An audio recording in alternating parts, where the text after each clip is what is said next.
श्री सरस्वती नमः, श्री कृष्णाय नमः।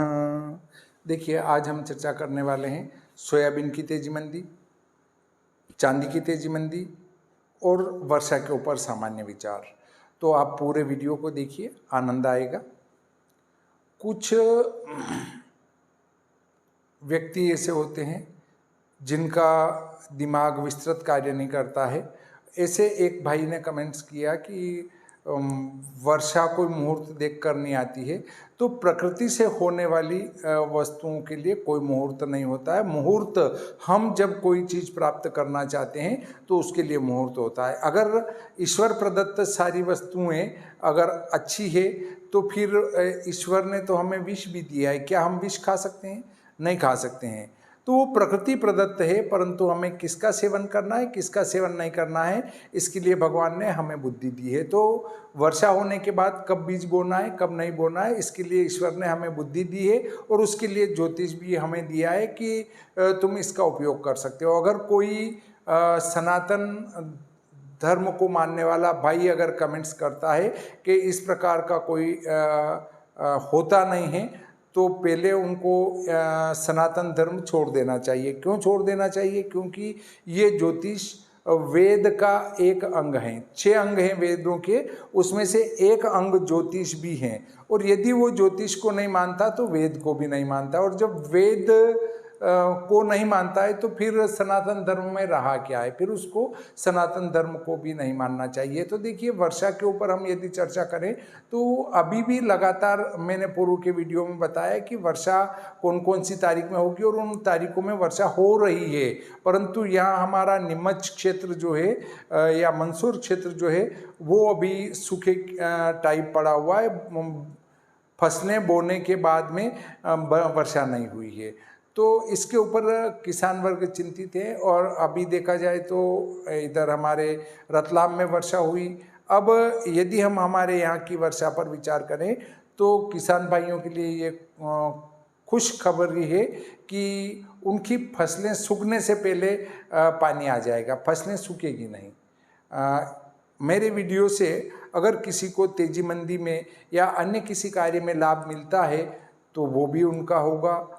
और यदि मेरे वीडियो को देखकर कोई तेजी मंदी करता है या किसी प्रकार का कार्य करता है और उसको हानि होगी तो भी उसको स्वयं को उठानी पड़ेगी। इसके लिए हमारा चैनल या मैं किसी प्रकार से जवाबदेह नहीं हूँ। अगर आपको उचित लगे तो हमारा वीडियो देखकर कार्य करें, अगर उचित नहीं लगे तो हमारा वीडियो देखकर कोई भी कार्य न करें। और वीडियो के कमेंट्स बॉक्स में जाकर भद्दे कमेंट्स न करें, अच्छे कमेंट्स करें। आपका उत्तर देने की कोशिश करेंगे, परंतु उत्तर देने के लिए मैं कतई बाध्य नहीं हूँ। अब देखिए, चांदी के ऊपर यदि हम चर्चा करें कि चांदी में क्या स्थिति रहेगी, तो चांदी का अंतिम जो निचला भाग है वो 85,000 है। 85,000 से नीचे चांदी जाने वाली नहीं है। वैसे तो 86,000 से भी नीचे नहीं जाएगी, परंतु राउंड में हम 5-5 हज़ार के क्रम में गिने तो 85,000 से चांदी नीचे जाने वाली नहीं है। ये 85,000 से ऊपर ऊपर ही चलेगी। अभी चल रही है 87,000 लगभग। तो ये भी स्थिति हमारी 4 और 5 जुलाई 2024 को रहने वाली है। इसके बाद चांदी में एक तरफा तेजी के योग बनते हैं। जैसे मान लो 5,000 बढ़ गई और 2,000 घट गई तो भी तेजी ही रही। फिर वापस जो है 4,000 बढ़ गई, 1,000 घट गई तो उसको घटना नहीं कहेंगे, वो लगातार तेजी की ओर अग्रसर होगी। और अग्रसर होते होते फरवरी मार्च 2025 तक वो 1 लाख रुपए पार कर चुकी होगी। और ये लगभग 1.25 लाख होने की पूरी संभावना मुझे दिखती है। अब देखिए, यहाँ से चांदी चलेगी तो 86-87 से सीधी 90 से फिर 95 के 1 लाख, 1 लाख के 5, 1 10, 1 15, 1 20 और 1 25 लगभग ये होने की संभावना है। फिर भी आप बाजार का रुख देखें, स्वयं का मत देखें और हमारे ज्योतिष का संकेत देखें, उसके बाद ही कोई कार्य करने की कोशिश करें। बाकी अगर आप बिना आधार के अगर छलांग लगाएंगे तो हो सकता है ज्योतिष से हानि हो जाए, क्योंकि मेरे द्वारा कोई संकेत पढ़ने में गलती हो गई हो और वो आपके लिए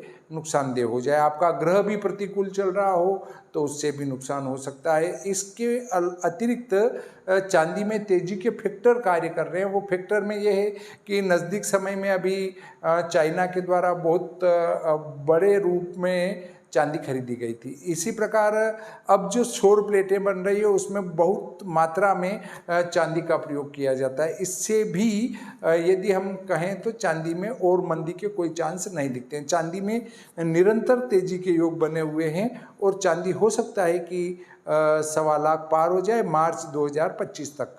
फिर भी आप कोई कार्य करें तो पूरी सावधानी के साथ करें, अन्यथा आपको हानि होने की पूरी संभावना है।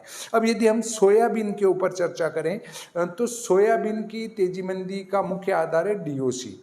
डीओसी का निर्यात बढ़ जाता है तो सोयाबीन में तेजी एक तरफा चलना प्रारंभ हो जाती है। परंतु यहाँ पर क्या स्थिति बनती है कि यदि डीओसी डाउन जा रही है, इसको खरीदने वाले नहीं है, तो फिर सोयाबीन का भाव भी मंदा रहेगा। क्यों?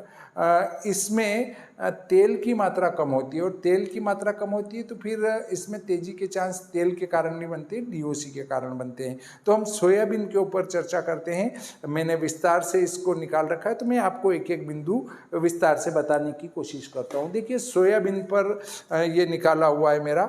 7 से 19 फरवरी में 300 से 500 की तेजी बताई थी 2024 में।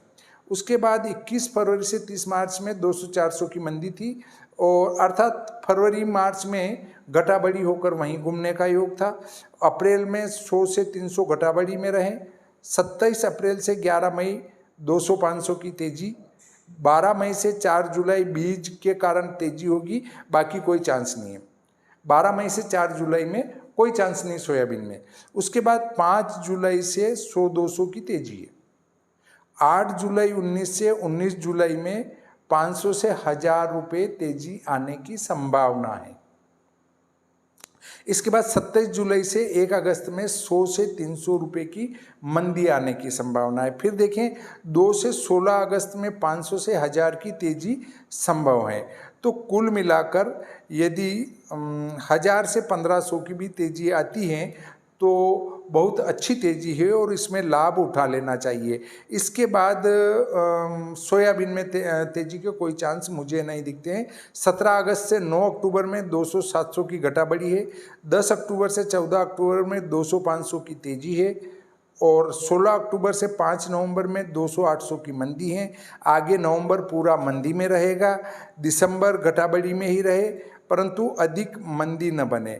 आगे जनवरी फरवरी में ईश्वर मालिक है। जनवरी फरवरी पर मैंने विस्तार से अध्ययन भी नहीं किया, परंतु अगर आप सोयाबीन में लाभ उठाना चाहते हैं तो 8 जुलाई से 16 अगस्त के बीच में ध्यान रखें। यदि यहाँ अच्छी तेजी आती है तो आपका किस्मत है और नहीं आती है तो फिर मैं कुछ नहीं कह सकता, क्योंकि इसके बाद मुझे सोयाबीन में और आगे विस्तार से कोई या विशेष कोई चांस नहीं दिख रहे हैं।